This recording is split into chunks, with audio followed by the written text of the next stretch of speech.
Magandang araw mga kababayan. Jogging tayo ngayon. Maganda mag-jogging dito sa village na to. Kasi walang ganong sasakyan at walang ganong tao. Yan.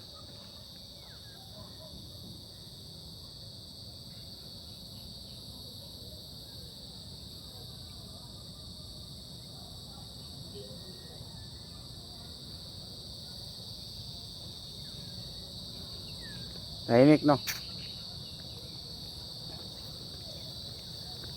Ang oras ngayon ay alas 3:20 ng hapon. Sarap mag-exercise ng ganitong oras kasi talagang tagaktak yung pawis mo. Ito, papaba naman to. Paikot lang yan dun. Ito yung ganitong oras kung palakas talaga ng stamina to. Sa umaga naman pang ano lang yun, pang routine, pang pabuhay ng dugo sa umaga. Grabe, fast forward tayo mga kabayan at nakarating na tayo dito sa may dulo sa pinagjajagingan natin. At ayun, dito na tayo, init pa nga. Grabe. At may papakita ko sa inyo dito.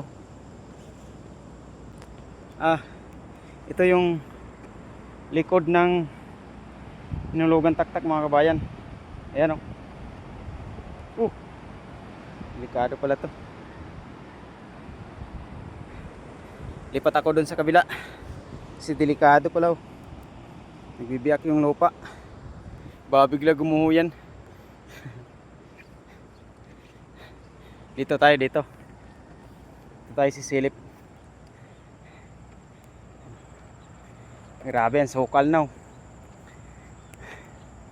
Hindi pa kinakaya ng mga maintenance abutin sa paglinis dito. Daming ginagawa ng maintenance.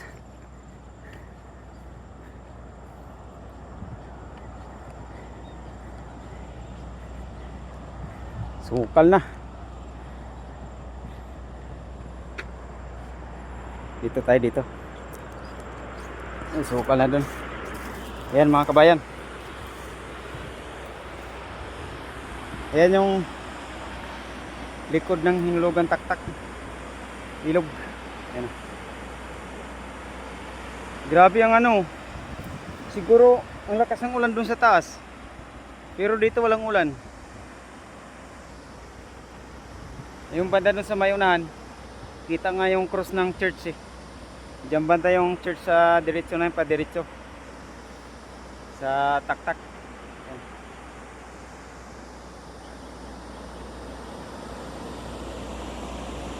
Ganda ng view dito mga kabayan.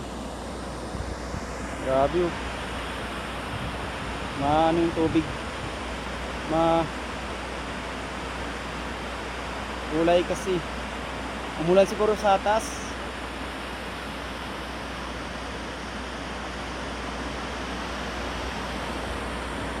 Sarap dito pag umaga mga kabayan kasi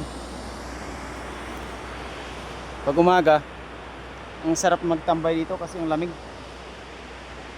Ganda ng view na yan oh. Dito minsan nandun ako sa taas, yan oh, yung taas dyan nagtatambay ako. Akyat tayo dun. Wow, dito na tayo sa taas kabayan. Dinilis na pala na dito.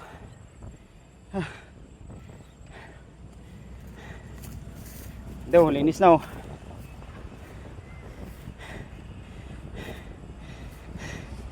Bagay, ilang araw na rin ako hindi nagja-jogging papunta dito eh.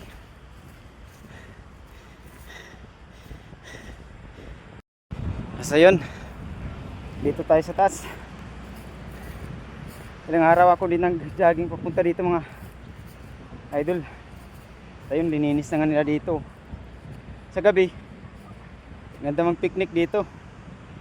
Kasi kita mo yung Maynila eh. Ito no. Ganda yung mga ilaw dyan. Kita mo dyan. Paggabi, kitang kita mo. Ayun. Dito tayo sa taas. Ayan. Kitang kita natin dito. Ang lakas siguro ng ulan dun mga kabayan kasi ano nung nakapalang ulap po.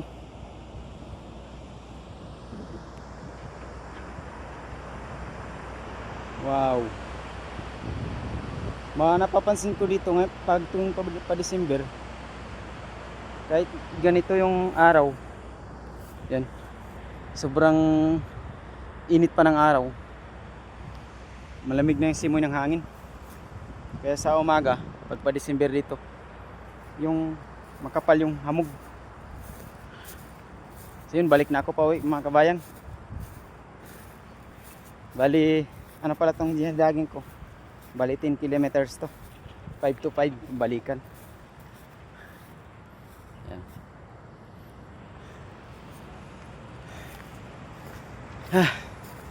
Init pa.